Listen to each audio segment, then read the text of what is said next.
안녕하세요. 저는 60대 딸을 가진 평범한 여성입니다. 젊은 나이에 남편을 잃고 혼자 딸 하나만 보고 살아왔습니다. 그런데 기막힌 사연을 겪어보니 어디 가서 할 데도 없고 생각할수록 분하고 억울해서 이렇게 사연을 올리게 되었습니다. 왜 다들 딸 가진 죄인이라는 말 들어보셨죠? 제가 딱 그 심정이었습니다. 금지 오겹으로 우리 딸 예쁘게 키웠습니다.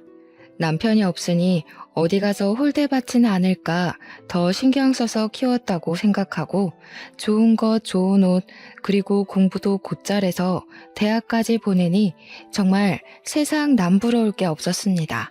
그런데 딱 하나 모자란 게 있었으니 우리 딸이 시댁복이 없었나 봐요. 결혼 생활 3년 동안 아이가 안 생기니 시댁에서 아이를 쥐잡듯이 잡아댔거든요. 처음 딸이 사랑하는 사람이라고 사위를 데리고 왔을 때 그래 너만 좋으면 엄마도 좋다 하고 했습니다. 다른 거 볼 게 뭐 있었겠어요. 그냥 우리 딸이 데려온 사람이니 잘 골랐겠지 하고 믿었습니다. 처음 사위를 보는데 생긴 것도 반반하고 성격도 서글서글하면서 어머니 하는데 참 마음에 든다 싶었어요. 싹싹하고 성실하고 더 볼 게 없었죠.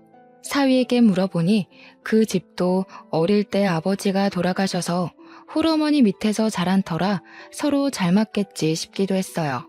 저희도 남편이 일찍 죽고 혼자 키운 딸이라 사돈이랑도 그런 공감대가 있겠다 싶었어요. 시집살이 덜할 수도 있겠다 싶었거든요. 둘이 잘 만나다가 딸이 사위랑 결혼을 하고 싶다고 말을 했습니다. 사위 얼굴도 모르는 것도 아니고 성격 좋은 것도 알았겠다 싶어서 너희들이 결혼하고 싶으면 해라 하면서 흔쾌히 결혼을 허락했습니다. 결혼 준비는 본인들이 알아서 한다면서 저는 신경 쓰지 말라고 하는 겁니다. 그냥 상견례 준비되면 와서 밥 먹고 사돈끼리 얼굴 한번 보면 된다고 말입니다.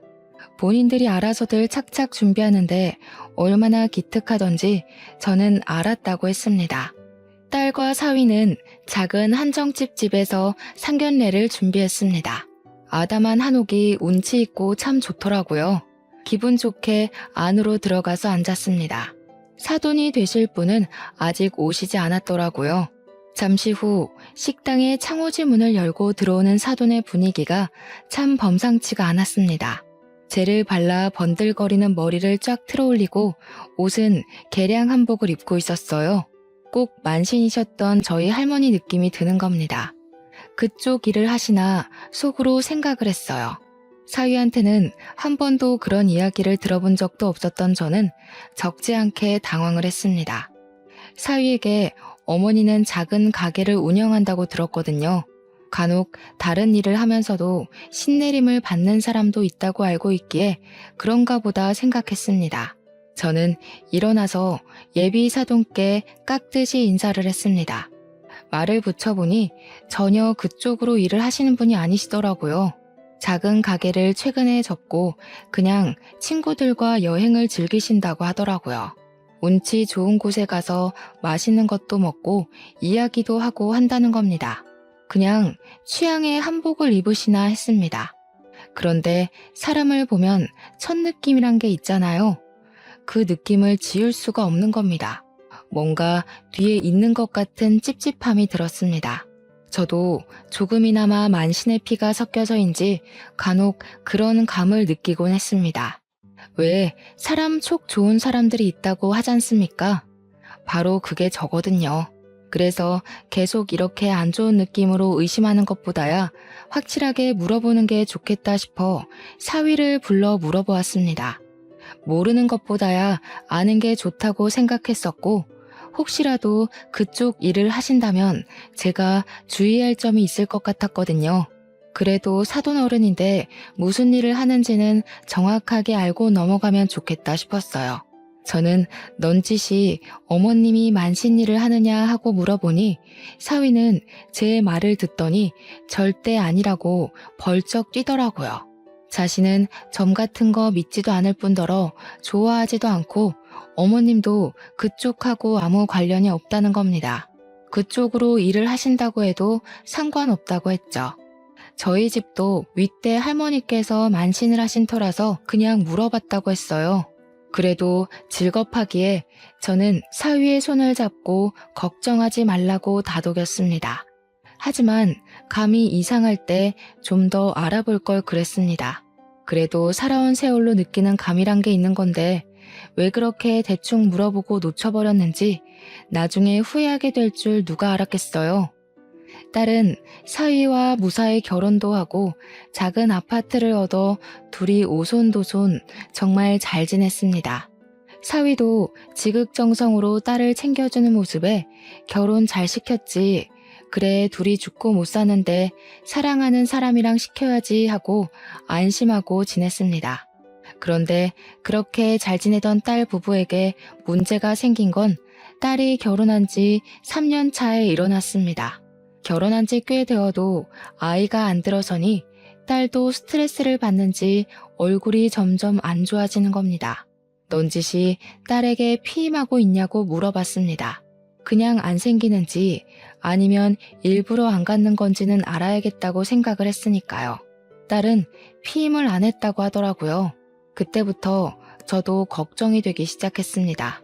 피임을 안 했는데 3년 동안 아이가 안 생기니 스트레스를 많이 받겠다 싶었어요. 사위는 아이를 아주 많이 원했고 참 좋아하는 사람이라는 걸 알았으니까요. 병원에 가서 검사라도 해봐라 다독여서 보냈더니 병원에 가서 검사도 해보았지만 둘 다 정상이라는 소리만 듣고 왔답니다. 병원에서 기다리면 생길 거라고 애 가지는 게 급하면 인공수정이나 시험관을 하라고 했답니다. 딸도 그럼 인공수정부터 한다고 하더니 어느 날 갑자기 안 하겠다고 하는 겁니다. 왜 그러냐고 물어봐도 대답이 없고 얼마나 답답하던지 원래 속에 있는 이야기를 안 하는 아이라 자기 속도 속이 아닌가 보다 하고 그냥 넘기길 반복했습니다. 조금 더 물어볼 걸 입 닫고 있는 것은 속이 골마간다는 건데 그때 저는 눈치를 채지 못했습니다. 하루는 딸이 찾아왔는데 기운도 없어 보이고 저에게 할 말이 있는 것 같은데 입을 꼭 다물고 말을 안 하는 게 아니겠어요? 그날뿐만 아니라 몇 번이나 저를 찾아와서 아무 말 안 하고 가기를 반복하더라고요.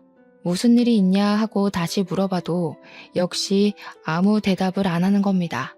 속은 속대로 타들어가는데 물어봐도 대답을 안 하고 가니 무슨 일이 있나 보다 신경이 쓰였습니다. 그러다가 제게 사돈이 저희 집으로 찾아왔습니다. 개량 한복을 곱게도 차려입고 머리를 젤을 발라 틀어올린 사돈은 대뜸 제 앞으로 붉은 종이에 금색 글씨가 쓰인 부적을 여러 장 내려놓았습니다.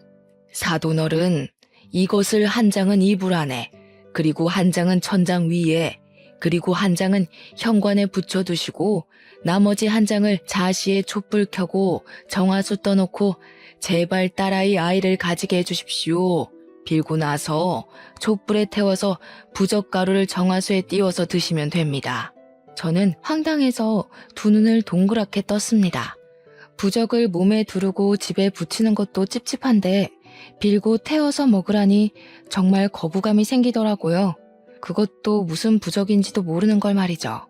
저는 정중하게 거절을 했습니다. 죄송합니다, 사돈어른. 제가 그런 걸 믿지 않아서요. 이렇게 많은 부적은 필요도 없고 제가 그런 걸 안 좋아하니 그냥 가져가시는 게 좋을 것 같습니다. 제가 그렇게 말하니 사돈의 얼굴이 금세 울그락 푸르락 달아오르더라고요. 사돈이 이렇게 무심하게 있으니까 며느라기한테 애가 안 들어서는 거 아닙니까? 제가 매일같이 신령님께 빌고 장군님께 치성을 드리면 뭐합니까? 여기서 다 제 공덕이 빠져나가는 걸요. 아무 말 하지 마시고 한번 해보세요. 아이들을 위하는 일이니까요. 장군님은 뭐고 신령님은 다 뭡니까? 사위 말로는 그쪽 일은 안 하신다고 들었는데요. 그런 걸로 애를 가질 수 있었으면 조선시대 사람들은 애 못 낳는다고 쫓겨나는 사람도 없었겠네요. 그리고 저도 그쪽으로 조상님이 있어서 잘 알고 있습니다. 사람 일 공덕으로 될 일이 있고 안 될 일이 따로 있는 겁니다. 가지고 돌아가세요. 거보세요. 그렇게 생각하니 애가 안 생기는 거라고요. 아무리 내가 설명해도 속이에 경일 끼면은 알아듣질 못해서 자기 앞에 조상님이 아이를 주려고 데리고 왔다가도 돌아선다는 말입니다. 굿도 하고 산신께 사흘 밤낮을 빌어도 모자랄 판에 이렇게 초를 치시면 됩니까? 이게 얼마나 귀한 건 줄 알고 나는 말이에요. 우리 선녀님께서 기도하고 또 기도해서 지은 영험한 부적입니다. 아휴, 저는 아무튼 그런 거 안 믿어요. 이거 당장 가지고 돌아가세요. 다시는 이런 이야기 꺼내지 마세요. 그런 거 가지고 혹시 애들한테도 강요하거나 하시지 마시고요. 그냥 기다립시다. 아이들이 알아서 잘 할 테니까요. 나이도 아직 젊은데 왜 그렇게 성하세요? 병원 다니면 금방 생길 겁니다. 사도는 얼굴이 시뻘개져서 부적을 집어들고 횡하니 가버리더군요. 그렇게 돌아가고 나니 깊은 한숨이 새어나왔어요. 그간 제게 딸이 말 못한 게 저것이구나 하고 그제야 생각이 들더라고요. 저는 이런 걸 안 믿으니 말도 못 꺼내고 얼마나 고민했을까 하고 말입니다. 저희 할머니가 아무리 만신이어도 저렇게 어이없는 짓은 하신 적이 없었는데 저는 더욱 의심이 들었습니다. 전화를 해볼까 몇 번이나 핸드폰을 들었다가 내려놓기를 반복했어요. 제가 말했다가 또 속만 뒤집는 거 아닌가 걱정이 되었습니다. 그렇게 며칠을 소가리를 하고 있을 때 딸이 울면서 집으로 뛰쳐왔더라고요. 왜 그러냐고 물어봐도 답이 없고 울기를 반복하는데 한참을 운 딸이 사위랑 못 살겠다고 하더라고요. 붉은 천을 가지고 와서 몸을 묶어 대지를 않나 이상한 부적을 가지고 몸에 붙이질 않나 밤마다 악몽을 꾼답니다. 그때 사돈의 부적이 생각났어요. 그 옆엔 내가 애를 잡았겠구나 생각이 번쩍 들더라고요. 이번에는 사위까지 합세했다고 하니 제 속이 안 뒤집히고 배기겠어요. 그래서 그만 살아라 했습니다. 애가 뭐라고 안 낳고 살면 되지 내 딸이 더 귀한데 스트레스를 그렇게 받으면서 살 게 뭐 있나 싶었어요. 딸이 집으로 오고 나서 사위가 찾아왔습니다. 저는 괘씸해서 현관문도 열어주지 않았어요. 정말 화가 나더라고요. 아껴주겠다, 사랑해주겠다 데려가 놓고선 그런 짓을 하다니 말입니다. 내 금쪽 같은 딸한테 한 일을 생각하니 피가 거꾸로 솟았습니다. 그런데 사위가 돌아가지 않고 현관 앞에서 무릎을 꿇고 또 빌고 또 비는 겁니다. 미안하다고 돌아가자고 다시는 그런 일 없을 거라나요? 저는 딸에게 당장 사위하고 갈라서라고 말했습니다. 그런데 딸이 자기 잘못이다. 얼마나 아이를 원하면 저러겠냐 그러는 겁니다. 속이 뒤집혀서 말도 안 나오는 겁니다. 너 당장 저놈하고 헤어져. 아주 사람이 할 질 못할 질 다 해놓고서는 이제 와서 저렇게 빈다고 다 해결될 일이야? 응? 데려갈 때는 아주 손가락에 물 한 방울 안 묻히게 할 것처럼 굴더니 이게 뭐야? 사람을 아주 우습게 알아. 그만해 엄마. 다 내 잘못이야. 아이를 워낙 좋아하는 사람인데 결혼 3년 동안 임신의 임자 근처도 못 갔잖아. 보통 착상이라도 해서 유산이라도 해보는 건데 나는 그런 것도 없고 얼마나 간절했으면 그랬겠어. 그게 왜? 네 잘못이야. 아이 안 낳고 사는 부부들은 다 이혼하고 갈라서야 한다던? 둘이서만 재미지게 아주 잘도 살더라. 여행 다니고 취미 즐기고 너는 젊은 애가 돼가지고 생각은 구한말 사람처럼 구는 거냐? 내가 너 그렇게 살라고 공부시킨 줄 알아? 사위는 제 언성이 높아지자 현관문을 두드리며 울부짖는 게 아니겠어요. 장모님, 제발 문 좀 열어주세요. 저 그 사람 얼굴만 보고 돌아가겠습니다. 제가 잘못했습니다. 아이 없어도 저 그 사람 사랑합니다. 정말입니다. 그 사람 닮은 딸 하나 낳고 살고 싶어서 그랬습니다. 제발 문 좀 열어주세요. 다시는 그런 일 없게 만들겠습니다. 제가 다 책임지겠습니다. 제발 그 사람 얼굴 한 번만 보게 해주세요. 됐네. 아무리 아이가 가지고 싶고 원해도 그렇지 어떻게 그럴 수가 있는가? 그런 것 가지고 아이가 생긴다던가? 아이를 원하면 병원을 다니면 되지 않아. 왜 병원을 못 가게 하고 이런 사단을 만드냔 말이네. 돌아가. 속에서 천불이 나서 저는 정말 냉정하게 사위를 내쳤습니다. 딸아이가 돌아간다고 해도 저 집안이랑 엮이면 될 일도 안 되겠다 싶었습니다. 잘못된 방법으로 아이를 닥달하는 것을 보니 화가 치밀었어요. 딸아이에게도 절대 사위에게 갈 생각하지 말고 이혼하라고 신신당부를 하고 또 했습니다. 자기 속도 썩어 문드러지는지 방에서 나오지도 않고 울고만 있더군요.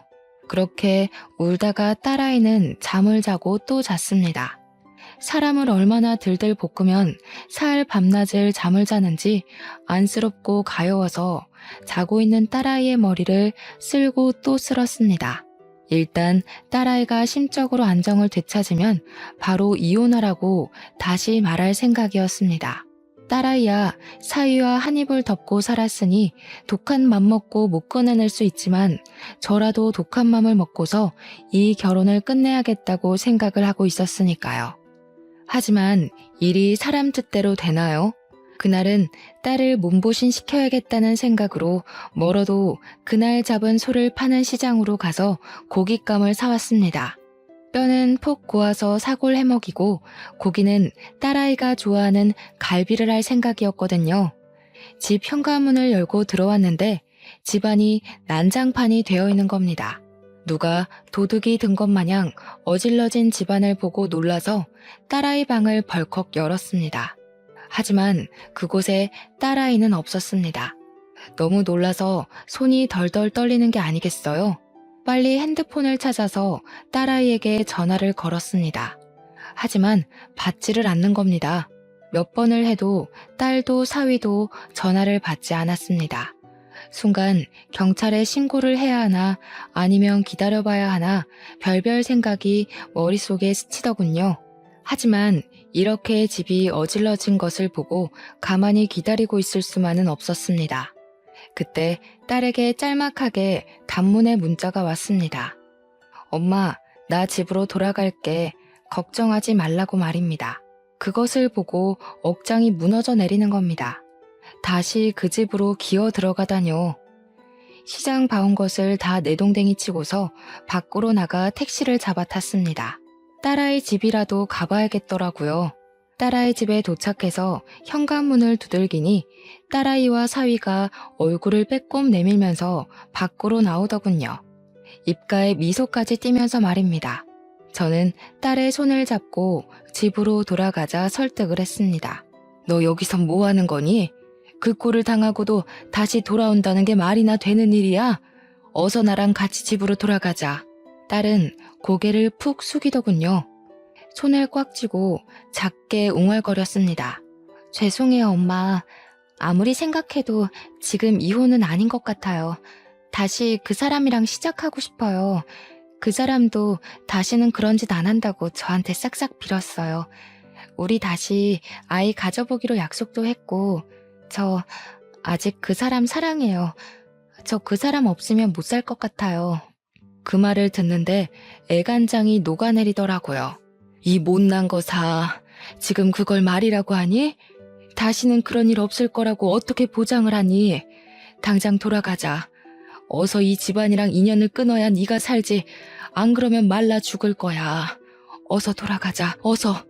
장모님, 정말 걱정하지 마세요. 저희가 더욱 노력하겠습니다. 이 사람 몸 추스르면 다시 아이도 가져볼 생각입니다. 아무 걱정하지 마시고 돌아가세요. 저는 사위의 얼굴을 보고 머리가 쭈뼛 섰습니다. 어떻게 딸에게 그런 짓을 하고 다시 아이를 가진다는 말을 하는지 이해가질 않았어요. 아니, 그 꼴을 하고도 또 아이를 가진다는 말을 하는 거야? 아이 없으면 우리 딸이랑 못 살아? 아직도 정신을 못 차린 거지. 당장 가자. 어서 가. 엄마랑 같이 돌아가, 혜선아. 저는 딸의 손목을 휘어잡았습니다. 당장 그 집에서 딸아이를 데리고 나오고 싶었으니까요. 하지만 저희 딸은 제 손에서 손목을 비틀어 빼내더군요. 엄마, 제발 그만. 내 인생이야. 내가 이 사람이랑 더 살겠다는데 제발 그만하고 돌아가요. 나 이 사람하고 계속 살 거야. 정말 기가 막히고 코가 막히더라고요. 아무리 부부싸움은 칼로 물베기라지만 그 꼴을 당하고도 제 딸은 사위 옆에 있겠다고 하더군요. 아무 말 못하고 저는 거기까지 가서 딸 집에 들어가지도 못하고 돌아서 나와야 했습니다. 돌아오는 버스 안에서 울고 또 울어야 했습니다. 그래도 어쩌겠어요. 다 키운 딸이고 자기 스스로 사위 옆에 남아있겠다고 하니까 그냥 내버려 둘 수밖에요. 저는 그렇게 집으로 돌아와 평범한 일상으로 돌아왔습니다. 가끔 딸에게 무슨 일 없냐, 별일 없냐 물어볼 뿐 더 이상 둘 사이의 일에 끼어들지 못하겠더라고요. 잘 지내길 빌 수밖에요. 하루는 밖에 볼일을 보러 가는데 딸아이에게 전화가 온 겁니다. 전화를 받았더니 딸이 기쁜 목소리로 엄마 나 임신했어 하는 게 아니겠어요? 하늘도 무심하지 않으셨는지 제 딸아이에게 아이라는 축복을 내려주셨습니다. 됐다 됐어. 이제 고생 끝났다 싶었습니다. 이게 모두 아이를 못 가져서 생긴 일 아니겠어요? 이제 우리 딸 고생이 끝났다 하고 생각했죠. 몸 관리 잘해라. 잘 먹어야 한다. 항상 조심해야 한다. 무리하지 마라. 저는 딸아이에게 당부 또 당부를 했습니다. 그동안 고생한 딸을 위해 뭐라도 해먹어야겠다는 마음으로 음식을 한가득 준비해서 전화를 했습니다.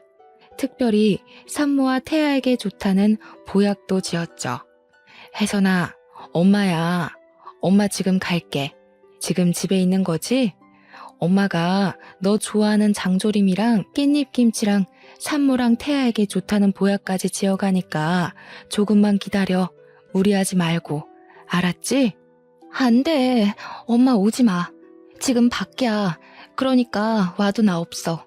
그리고 그런 거 안 챙겨줘도 나 김서방이 잘 챙겨 먹이고 있으니까 걱정하지 말고 가져오지 마. 알았지? 아, 엄마. 나 전화 끊어야 해. 나중에 통화해. 그렇게 말하며 전화를 끊어버리는 겁니다. 전화를 그렇게 끊었어도 저는 딸 집으로 향했습니다. 저녁 되면 집에 돌아오겠지. 그리고 이미 바리바리 준비해 놓은 반찬들을 어쩌겠어요? 혼자 사는 집에 많은 반찬을 버릴 수도 없고 몸에 좋은 보약도 전해주어야 하고 저는 택시를 잡아 타고 딸 집으로 향했습니다. 택시에서 내리면서 아파트 현관으로 들어서는데 우체통이 떡하니 눈에 보이는데 딸 집 우체통에 우편물이 가득 쌓여 있는 겁니다. 임신 초기라서 피곤해서 이것까지 관리를 못했나 하고 대수롭지 않게 우편물을 뽑아들고 엘리베이터에 올라탔습니다. 하지만 아무리 배를 눌러도 그리고 하늘에 달이 떠올라도 딸은 돌아오지 않는 겁니다. 이 늦은 시간까지 사위도 딸도 얼굴을 안 비치는 게 너무 이상해서 저는 다시 딸에게 전화를 걸었습니다. 혜선아, 엄마 너희 집 앞인데 도대체 어디니? 응? 임산부가 밤늦게까지 어디를 돌아다니는 거야. 빨리빨리 돌아와서 쉬어야지. 초기라서 무리하면 안 된다고 했잖아. 엄마, 나 지금 다른 곳에서 지내고 있어. 오지 말라고 했잖아. 와도 없다고. 김서방이랑 어머님이 잘 챙겨주고 있으니까 걱정하지 말고 기다리고 있어. 너 그게 무슨 말이야? 다른 곳이라니. 어디 있어? 너 지금 너희 시어머니랑 같이 있는 거야? 도대체 어딘데 엄마에게 말을 못해. 빨리 말해. 걱정하지 마, 엄마. 어머님이 우리 아이 잘 크라고 신령님께 치성 드리러 있어. 이렇게 하면 아이도 잘 크고 건강하게 태어난대. 너무 걱정하지 말고 기다리고 있어. 그만 끊을게. 딸은 다시 전화를 끊어버렸습니다. 등골이 오싹해지는 것이 온몸에 소름이 돋아오르기 시작하더라고요. 제가 안 봤으면 모를까 사돈의 그 민속신앙에 미친 모습을 보고 나니까 이대로 두면 무슨 일이 벌어질 것 같은 예감이 들었습니다. 엄마가 되어서 손 놓고 기다릴 수가 있나요? 저는 사돈에게 전화를 걸었습니다. 처음에는 제 전화를 무시하고 받지 않더군요. 저는 끈질기게 전화를 계속 걸었습니다. 제 딸한테 무슨 일이라도 생기면 그 옆편네를 가만둘 생각이 없었거든요. 몇 번의 시도 끝에 사돈이 전화를 받더군요. 여보세요? 사돈 아니신가요? 무슨 일로 이렇게 늦은 시간까지 전화를 하시는 거죠? 무례하기 짝이 없네요. 예의에 어긋난다는 것을 모르시나요? 날 밝으면 전화를 다시 하던가. 이게 무슨 짓입니까? 다짜고짜 저에게 전화를 했다고 화를 내는 겁니다. 지금 우리 딸이랑 사위랑 같이 있다는 거 압니다. 어디에 있는 겁니까? 댁에 안 계신 것 같은데. 지금 우리 딸 어디에 있는 거예요? 걱정하지 마세요. 애들은 아주 잘 있습니다. 밥도 잘 먹고 잘 지내고 있다는 말입니다. 뭐가 걱정이셔서 이런 시간에 전화를 하셨나 모르겠습니다, 정말. 기분이 나쁘네요. 앙칼지게 째는 사돈의 목소리를 들으니 더욱 정신이 번쩍 들었습니다. 저는 전화기를 꽉 부여잡고 통화를 이어나갔습니다. 지금 어디 있나요? 제가 직접 얼굴도 보고 직접 해온 반찬도 먹여야겠네요. 임신 초기인데 조심하고 또 신경 쓸 때 아닙니까? 엄마 밥도 먹고 싶을 테고 사돈께서 한 번만 양해 좀 해주세요. 제 말을 듣고 사돈은 한참을 고민하더니 작게 읊조렸습니다. 뱃속 아이 걱정은 하지 마세요. 제가 얼마나 정성을 다 쏟고 있는지 아시면 아마 깜짝 놀라실 겁니다. 정 궁금하시면 사돈께서도 이곳에 와서 하늘째를 올리시던가요. 그럼 하늘이 감복해서 더 건강한 애를 주실 겁니다. 오실 때 5천만 원 준비해서 오시면 됩니다. 하늘에 재를 올리는데 5천만 원이면 아주 싼 가격입니다. 재라니, 저 옆편네가 또 미친 짓을 꾸미는 것을 바로 알겠더라고요. 저는 딸아이가 너무 걱정되기 시작했습니다. 이제 홀몸도 아닌 애인데 또 무슨 일을 당하지 않는지 불안해서 전화를 받는 손이 덜덜 떨리는 겁니다. 그리고 5천이라니 그 말에 더욱 심장이 떨려왔습니다. 혹시라도 딸아이에게 문제라도 생기는 것은 아닌지 불안해서 떨리는 마음이 진정이 안 되더라고요. 그때 바로 이혼을 시켜버리는 건데 딸 마음 추스른다고 왜 그걸 못 시켰는지 순간 혀를 깨물고 싶었습니다. 저는 긴 호흡을 하고 다시 전화를 들었습니다. 구시오? 제 형편에 5천이 어디 있겠습니까? 이 나이에 돈을 제대로 벌기를 하나, 그렇다고 재산이 있기를 하나. 딱 1,000만 원 있네요. 그걸로는 안 될까요? 우리 혜선이 얼굴 한 번만 보게 해주십시오, 사돈. 아유, 사돈. 5천이 있어야 하늘에 재라도 올리고 하늘에 얼굴 한번 들어보죠. 5천이나 드는 하늘 제사에 반도 안 되는 돈을 올리면 그게 지성이 됩니까? 정성이 부족하잖아요. 1,000만 원이면 4천만 원어치나 정성이 부족한데 신령님이 노하지 않겠어요? 그 돈 없으면 며느리 얼굴 볼 생각하지도 마세요. 정말 그 말을 듣는데 눈이 뒤집힐 것 같더라고요. 살다 4천만 원 정성이 부족하다는 그런 개소리를 들을 줄은 생각도 못했으니까요. 하지만 돈이 중요합니까? 내 딸이 어디 있는지 또 무슨 일을 당할지 모르는 판국에 저는 핸드폰을 들고 앞에도 없는 사돈을 향해 허리를 연신 굽혔습니다. 사돈, 제발 더 이상 제가 돈이 없어서 그래요. 1,000만 원 정성이라도 부모의 정성이니 신령님께서 받아주시지 않겠습니까? 제발 한 번만 그동안 정을 생각해서 우리 혜선이 얼굴 한 번만 보게 해주세요. 이렇게 부탁드리겠습니다, 사돈. 핸드폰 너머로 사돈 옆에 내 긴 한숨이 타고 넘어오더군요. 정말 고민이 된다는 식으로요. 그러더니 저보고 어디 산속으로 돈 들고 쭉 오면 된다고 말하고 끊어버리는 겁니다. 산이라니 말도 안 되는 상황에 심장이 덜컥 내려앉더군요. 이것들이 미쳐도 제대로 미쳤다는 것을 그때 알겠더라고요. 혹시 모르니 저는 다음날 당장 은행으로 찾아갔습니다. 그동안 모았던 적금을 해약하니 정말 딱 1,000만 원이 나오더군요.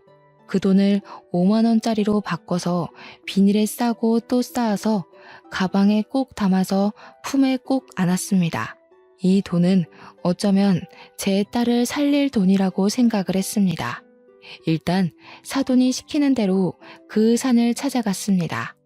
작은 시골 마을 뒷산이지만 산세가 좀 험해 보이더군요. 이름 없는 산에 꽤 깊은 골짜기가 있는 겁니다. 산을 오르다가 저는 이대로 돈을 들고 가면 안 된다는 생각 번쩍 들었습니다. 돈만 빼앗기고 딸을 안 보여주면 큰일 나니까요. 주위를 둘러보니 큰 바위 하나가 눈에 띄더라고요. 저는 풀숲을 헤치고 그 바위 밑으로 가서 주위에 나뭇가지와 넓적한 돌을 들고 땅을 팠습니다. 깊숙하게 판 땅 속에 돈이 든 가방을 넣고 흙을 덮었습니다. 그 위에 돌을 올려서 나중에 찾기 쉽게 표시도 해두었어요. 손에는 이미 시커멓게 흙투성이 되어 있더라고요. 그걸 묻으면서도 어찌나 손발이 덜덜 떨리던지 목구멍이 바싹 말라갔습니다. 혹시라도 올라가서 딸을 그 돈과 미끼로 맞바꿀 생각이었습니다. 딸을 무사히 데리고 산 아래까지 데려오려면 저에게도 무기 하나쯤은 들고 있어야겠다는 생각이 들었거든요. 그렇게 빈손으로 저는 산길을 타고 올라갔습니다. 좁은 산길을 쭉 올라가니 큰 돌탑이 몇 개나 나왔습니다. 산속 돌탑에 금줄이 돌돌 말려있는 게 참 스산하게 느껴졌습니다. 돌탑을 빙 둘러가니 작은 암자가 나오더군요. 암자 옆에서 큰 돌탑이 있었는데 그 앞에서 한 10명 정도 안 되는 사람들이 탑 앞에서 무릎을 꿇고 빌고 있더라고요. 그 모습이 얼마나 기이해 보이던지 그 사람들 속에 제 사위와 사돈도 섞여 있었습니다. 저는 한참을 그 모습을 지켜보다가 그곳으로 다가갔습니다. 제가 작게 김서방 하니 사위와 사돈이 고개를 돌려보더라고요. 그러더니 다시 모른 척 고개를 돌리고 절을 하더군요. 저는 할 수 없이 다시 기다려야 했습니다. 한참을 다시 기다린 끝에 사돈과 그 옆에 있던 한복을 차려입은 여인이 저에게 다가오더군요. 딱 봐도 이 사람 보통 사람이 아니다라는 게 얼굴에서 느껴지더라고요. 아직 50대 안팎의 사람인데도 풍겨져 오는 기운이 남달랐거든요. 옆으로 찢어진 눈으로 저를 위아래로 훑어보더라고요. 옆에 서 있는 사돈이 그 여자에게 저를 소개해 주었습니다. 선녀님, 이분은 저희 며느라기 친정엄마 되시는 분이십니다. 신령님께 치성을 드리러 온다고 해서 제가 오라고 했습니다. 사돈어른 치성비는 준비해서 오신 거죠?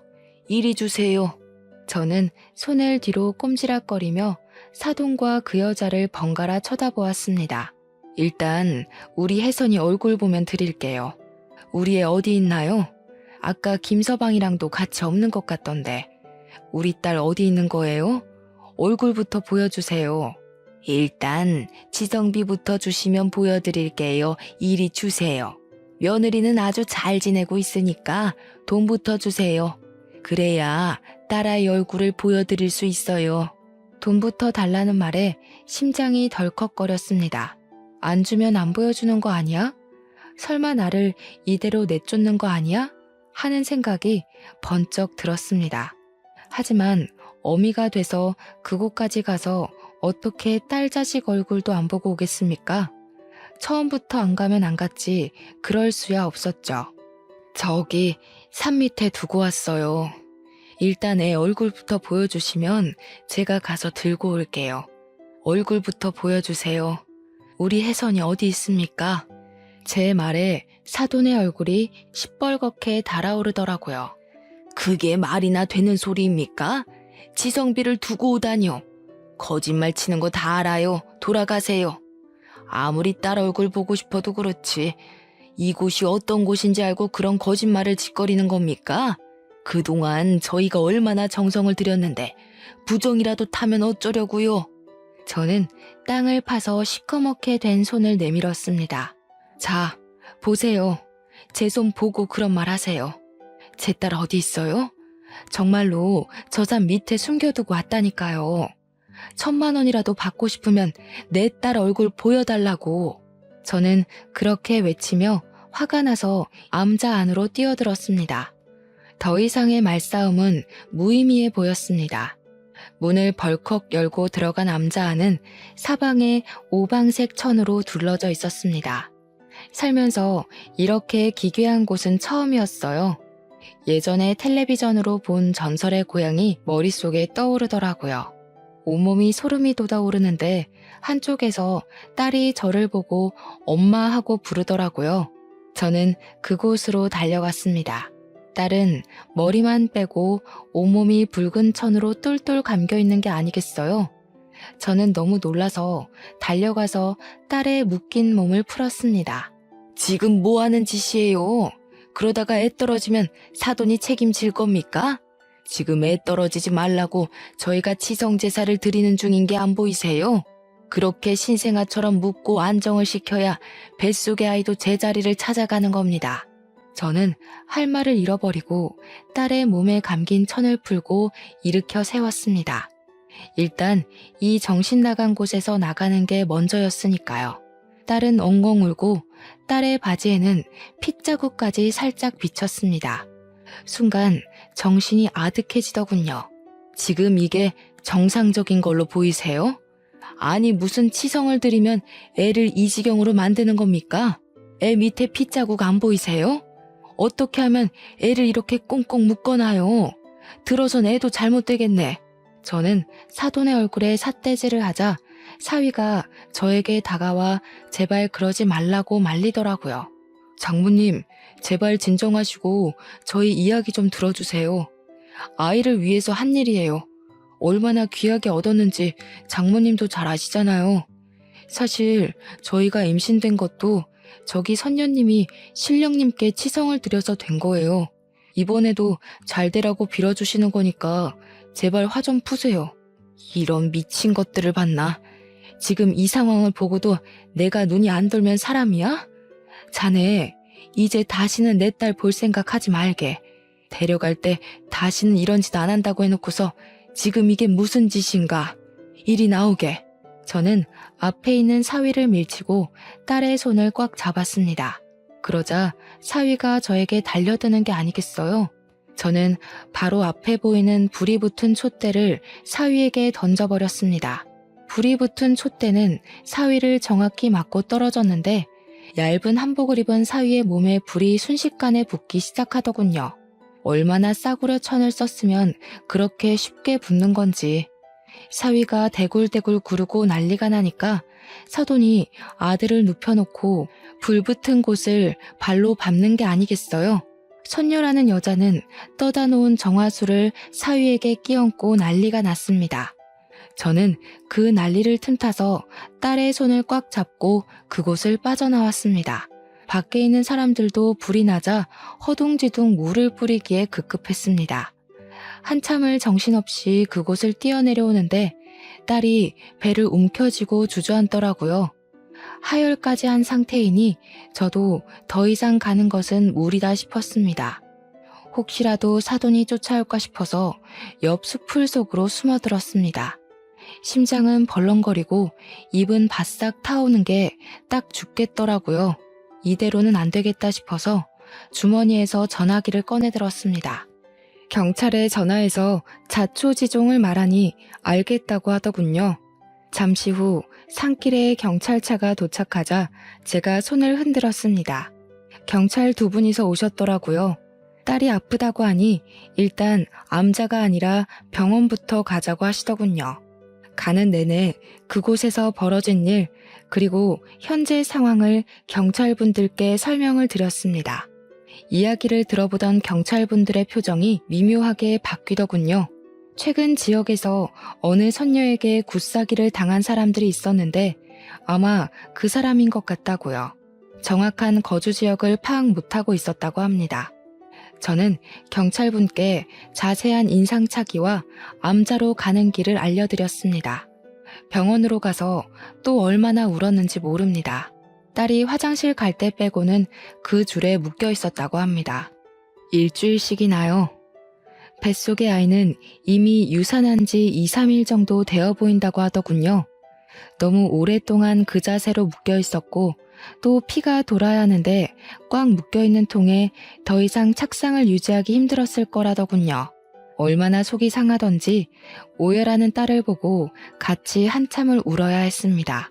그리고 다음날 경찰분이 전화가 왔습니다. 잠깐 서로 와달라고 하더군요. 가서 보니 선녀 사돈이 경찰에 잡혀왔습니다. 이미 굿사기로 선녀는 전과 5범이고 사돈 또한 사기로 전과 3범이라는 사실을 알게 되었어요. 둘이 함께 다니면서 사기를 쳤더군요. 사위는 어디 있냐고 물으니 병원에 있다는 겁니다. 사돈이 발로 낭심을 밟아대는 바람에 제거 수술을 하러 갔다고 합니다.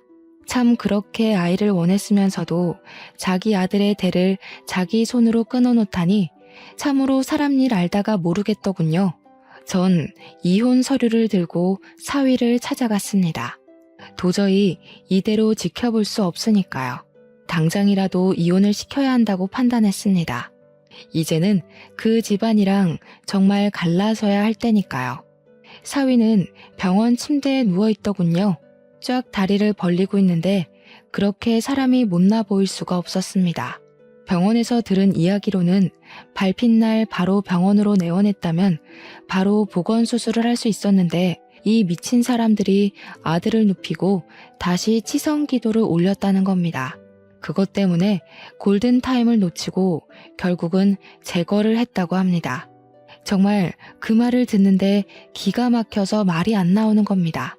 사람들이 어쩌면 저렇게까지 미칠 수가 있는 것인지 저는 사위에게 이혼 서류를 내밀며 말했습니다.